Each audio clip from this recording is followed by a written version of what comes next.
டேய் அது அவன் கர்மால இருக்குடா, அதனால அவன் அனுபவிக்கிறான். உன் கர்மால இது இல்ல. ஏன் தேவையில்லாம இந்த போட்டி, பொறாமை, ஜெலசி? அவன் சம்பாதிச்சுட்டு போட்டுமே. உன்னால முடியலன்னா ஏன் அதுக்காக ரொம்ப பொறாமப்படுற?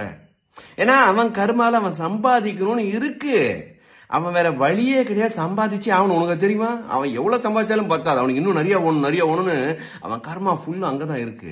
மேபி உனக்கு கர்மா வேற இடத்துல இருக்கணும், என்னவோ புலம்புறதா கூட இருக்கலாம், எப்ப பார்த்தாலும் புலம்பிக்கிட்டே இருக்கணும். ஏன்னா நம்ம கர்மா கர்ம வினைகள் நம்மளுடைய உடல்ல இருக்கலாம், மனசுல இருக்கலாம், எமோஷன்ஸ்ல இருக்கலாம், ஸ்பிரிச்சுவாலிட்டியில இருக்கலாம், எங்க வேணா இருக்கலாம்.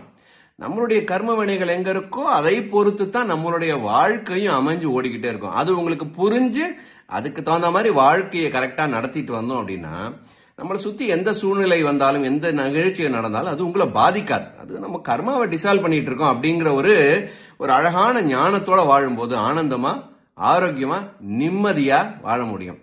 அதனால மற்றவங்களோட கம்பேர் பண்ணி வாழ்க்கையை வாழாதீங்க.